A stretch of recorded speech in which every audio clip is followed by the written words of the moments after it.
When I close my eyes, I see people in masks. I'm talking to them. The people I remember best of all are the combatants, and they're all wearing masks. Sometimes I think that Euromaidan itself is a face covered by a mask.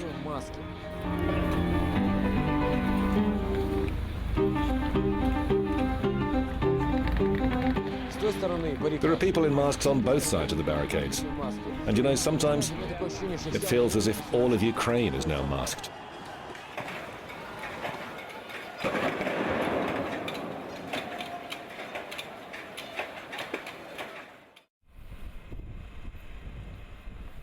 I'm from Kiev. I've lived here all my life. I have 2 children and a wife, who I love very much. Yeah, it's interesting. I want to see it because it's real history taking shape right before my eyes. What's happening now will remain in history forever. But only time will tell if it's a black or a white page in history. I was on Maidan in 2004. I remember the environment, that warmth people treated each other with. I was looking for the same people on Euromaidan, hoping to meet the same attitude, the same warmth.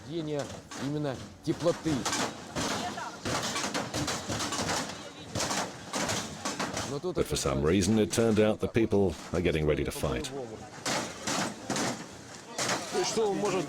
What can you achieve on Maidan if opposition leaders aren't popular and there's no real alternative to Yanukovych? It's good that the people have shown the next government that it can be overthrown by another armed Maidan if it fails to follow the will of the people.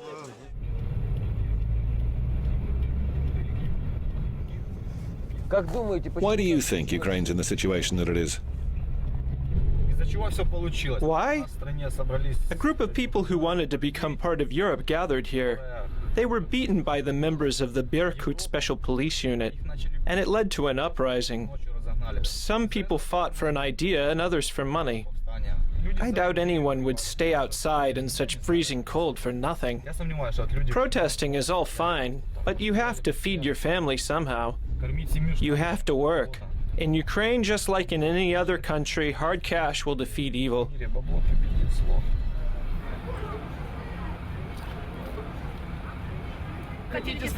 Do you mean Maidan is not being financed? Not financed by any organization? Prove it. Prove at least one instance. Well, you can't prove otherwise. What proof do you need when people are wearing flak jackets worth $1,300? They're well equipped. And petrol for Molotov cocktails doesn't come for free either. We buy it with our own money. I come to Maidan every day. I leave my child with my husband and come here. People who haven't been to work for 3 months buy petrol for Molotov cocktails with their own money? God, how much do they have saved up? I got my hands on some shots of a Lufthansa airplane delivering diplomatic mail for the U.S. Embassy in Ukraine. They show us a car with U.S. diplomatic license plates and heavy-built guys getting out of it. But there wasn't just an embassy car. There was also an armored truck for transporting cash. Part of the documents is loaded into the embassy car, and huge bags go into the armored truck. If there's money in these trucks, what does the U.S. Embassy need it for? Victoria Nuland said that the USA had spent $5 billion on democracy in Ukraine. But we don't know what this money was spent on. On organizing the Orange Revolution? On setting up this revolution?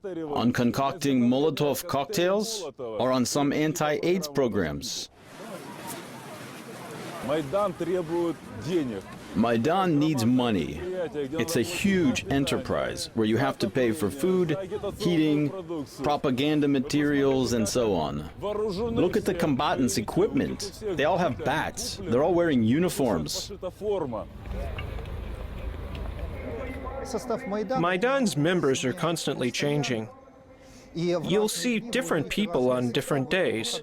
On weekends, there are plenty of city dwellers, and then Maidan looks more crowded, more sensible and friendlier.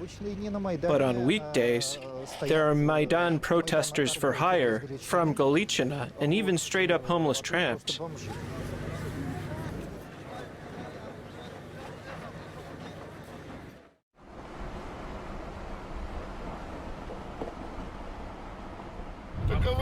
Have you been to Maidan?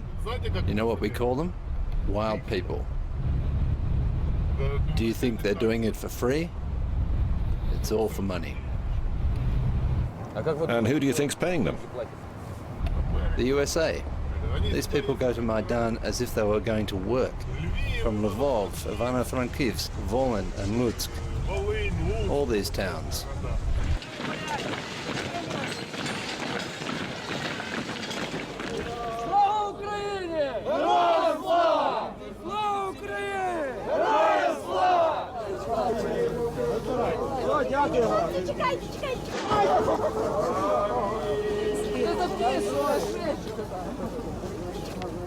Glory to Ukraine. Guys, how long have you been on Maidan? This is our fourth day. Where are you from? Yeremcha. Do you support Maidan? Yes. How long do you think the confrontation's going to last? We'll fight till victory.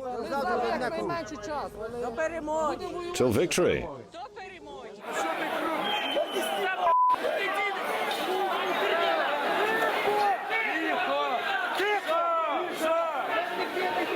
There can't be any dialogue between the present government and the opposition. They've crossed the line and must resign. We won't be satisfied with anything less. Help us. We need a leader. All our leaders have been intimidated. I'm afraid to show my face.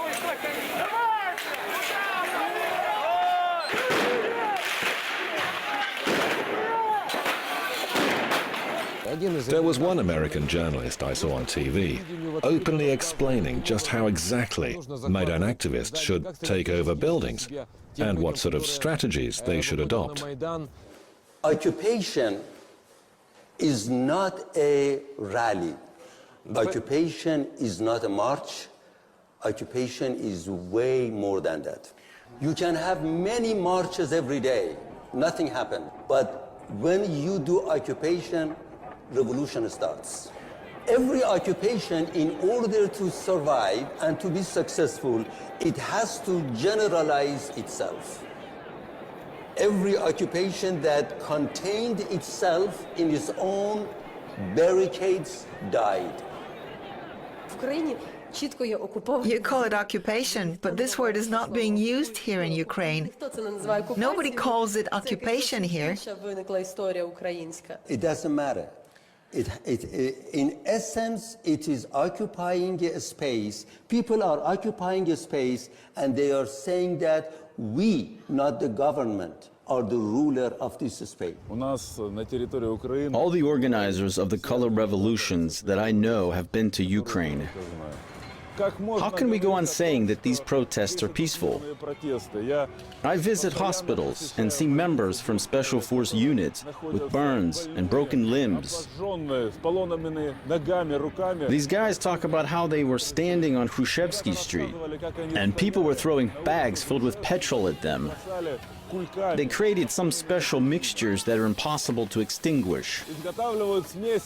For example, they take acetone and add foam plastic, receiving a kind of glue that will keep on burning until it completely burns itself out. And it's impossible to put out.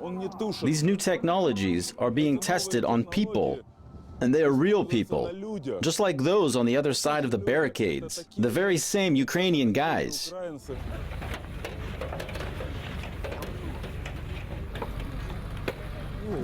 At the present moment, it's a defense line built as protection from European Square, where extremists and radicals have gathered.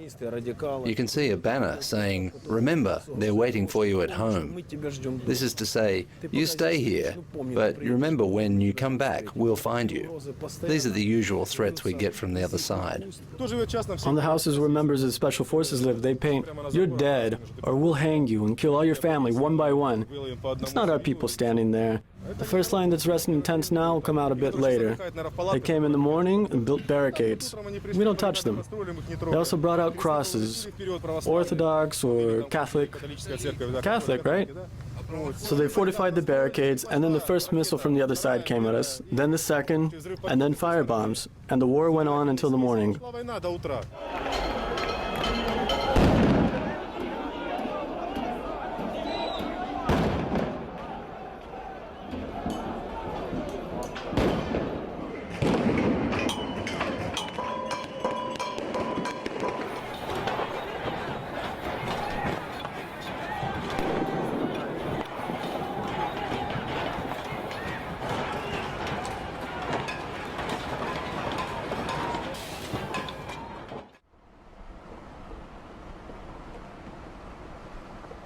Have you been to Maidan?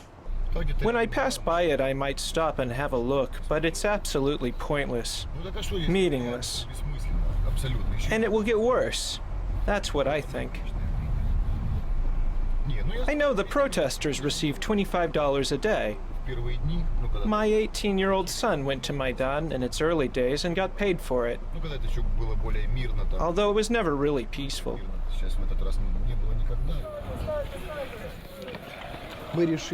We, the priests, have agreed amongst ourselves that we'll do everything we're told for the sake of peace.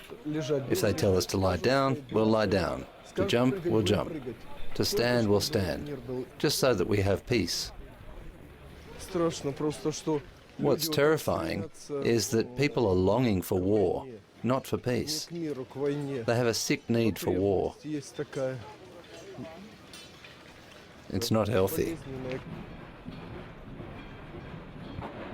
There were a lot of people on and around the barricades, a lot. But there weren't many among them who actually fought. As people say now, they were the so-called ultras, or those who belonged to the right sector group. Moreover, the cruelty I've seen is characteristic of only very young people. It's expressed here in all its forms. But the chants and harsh commands were coming from only a few people.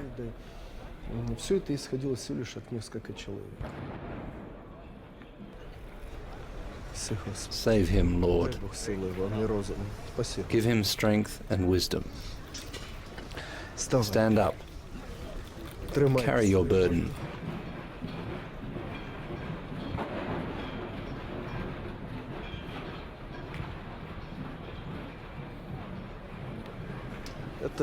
This is not just a simple shield. It's placed on top of the barricade. An explosive is inserted here and launched in the direction of the Berkut unit. This way, no one knows who launched it, and no missile can come back. From there, they single out activists and shoot at them with rubber bullets. When we stood on the neutral ground, I approached the Berkut unit and said, "Guys, don't think we're abandoning you. It's just that a truce has been declared." And one of the guys raised his visor and revealed a face all grimy from the smoke of burning tires, and said, "Does that mean they won't burn us today?" And the other guy said, "Father, aren't we people too?" They shout from the barricades, "Come to the people, but aren't we people too?" And I said, "The people are those who love their country and don't split it in two." Hello? Hello? Magical hair curlers online shop. How can I help? People think Euromaidan has brought everything of importance in Ukraine to a standstill. I have a small business selling hair curlers, and even when I'm at Maidan, I'm still taking new orders. I don't think events here have really affected business that much. Hi, glory to heroes, hello. Do you support Maidan? Why else would we have come? Do you support military action too? Whose? The Berkut unit? No, not Berkut. We don't support the Berkut unit. We don't support them at all. And tell me, please, do you agree that the Ukrainian people should decide their own fate for themselves? Of course I agree. With no intermediaries from Europe or the USA, right? Yes, or Russia. We're not talking about Russia now. They're not interfering. No, it's you who's not talking about it. You shouldn't say that. Why? Have you ever seen a Russian diplomat or foreign minister handing out cookies to Berkut officers or anyone here on Maidan or anywhere else in the center of Kiev? You know, only the civilized countries Do you agree with the referendum? send their ambassadors. Only the European countries. But it's interference. And so what? We're barbarians. Barbarians? Why? You say it's civilized countries sending their ambassadors, and what about us, No. Ukrainian citizens? No, I'm not a barbarian. They're civilized countries. And what about us? What country are we? We're also a civilized country, and we'll also send our... Where do we send them? Oh, you know, there's a hilarious joke about this. So a U.S. State Department representative, an EU ambassador, and the ambassadors of 15 European countries gathered together on Maidan to sign a treaty declaring there's to be no interference in Ukraine's domestic affairs from Russia.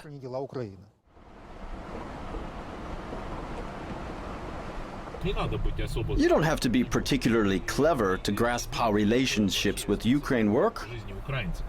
Give us money. Then we'll be your friends. Then when we've got the money, suddenly it goes like this. Oh, you know, well, we just can't. We haven't thought about it. The leaders of the Ukrainian opposition are supposedly driving this process. They have no real control. All they do is show off and pretend to be important. However, there is also a third party to it. I mean the militants. We're talking about the right sector, which includes several extreme ultranational organizations. They are even more radical than the all-Ukrainian union Svoboda. Among them are Stepan Bandera Trezub, a small group called Bely Molot that's responsible for attacks on shops owned by Caucasians, the Ukrainian Patriots, a few gangs of football fans, and a bunch of people who are just a little bit crazy. I've been on Maidan for 2 bloody months. 2 months! And I'll keep f***ing staying! I will go further for my Ukraine. I don't give a damn. I will stand alone against them all. Why are you wearing St. George's ribbons? Have you earned the right to wear them? This here, it's a symbol of respect. I wear this ribbon in memory of my grandfather, who was killed in Belarus in 1944. He fought against fascism, and now fascism has taken over Maidan. There are nationalists on Maidan. They have to leave, and only then will we support Maidan. Only if the nationalists go away will we back Maidan.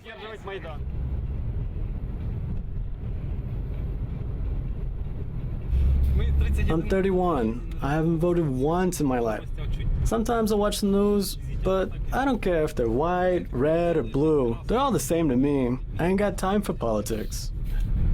I stay away from politics altogether.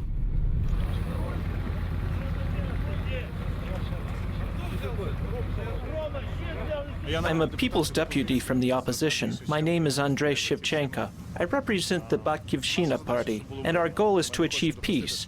We don't want any more bloodshed. During these 2 months of protest, there hasn't been a single shot from that side, and I think our Ukrainian people are just great. I think that people hang around over there somewhere, behind the second barricade. They come here as though it's a guided tour of Kiev city center. Visitors aren't just from Ukraine, but also from other republics in the former Soviet Union. They came here to see what's really happening. As for the Maidan thugs, you can see them up there in front. Same people every day, about 150, 200 of them. If we were given the command, we'd clear the place in half an hour, without anything special. We'd just physically push them out of here.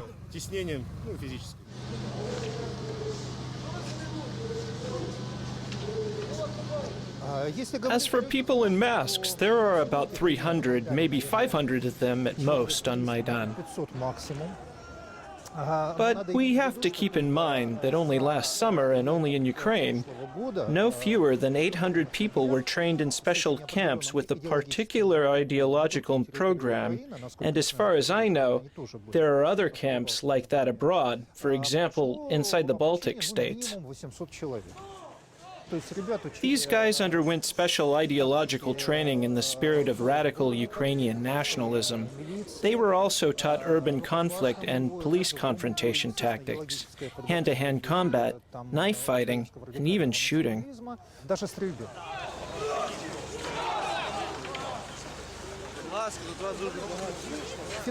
According to the information I have, they were funded through a few individuals with money that originated in the US and in Europe.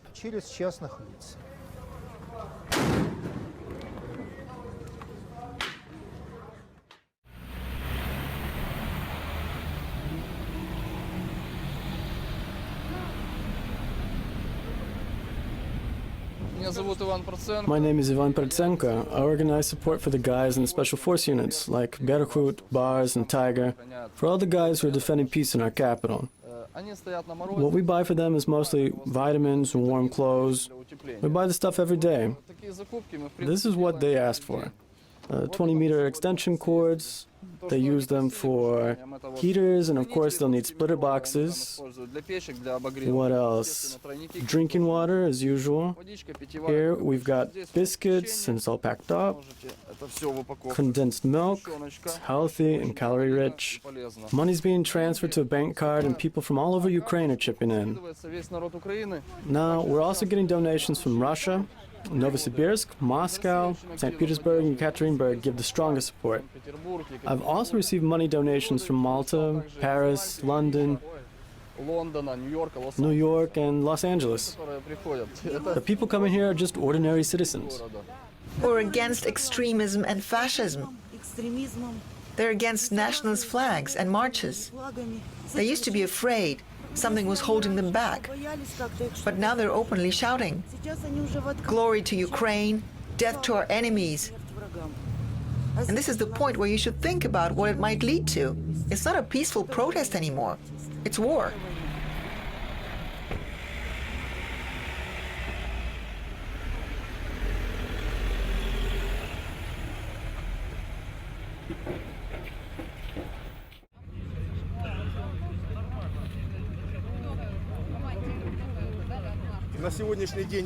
At the moment, we have information that they possess firearms. What they're most likely to have is shotguns, but as you know, you can load those guns with anything you want. Especially bearing in mind that Vitaly Lutsenko, the interior minister, spoke for the opposition and called on everyone to bring any weapons they have to start bloodshed here. They want to seize power and create a new state.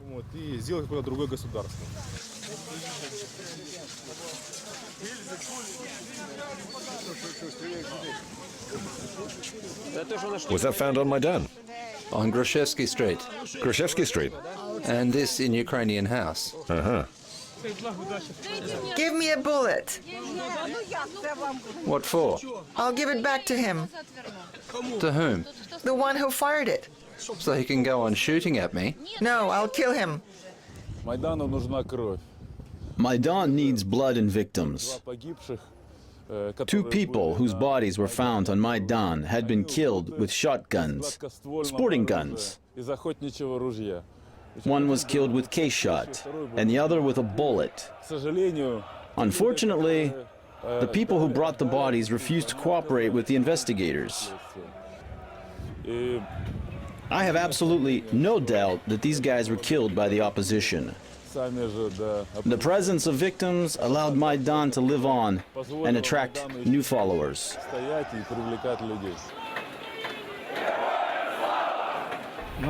We don't have any leaders. There are no political parties here. It's the people of Ukraine who are here. So politicians have no power over us. Only once Yanukovych has resigned will we be able to start the peace process and start to stabilize the situation.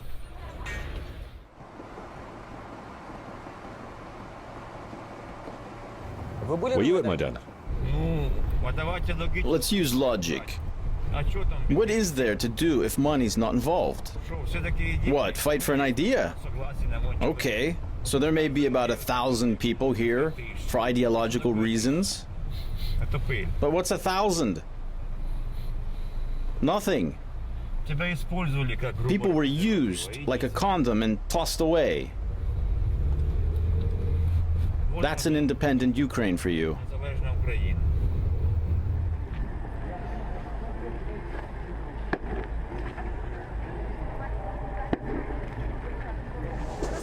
Come here, journalist. How was it today? Were there many people? I poured more than 2,000 cups of tea. More than 2,000 cups of tea.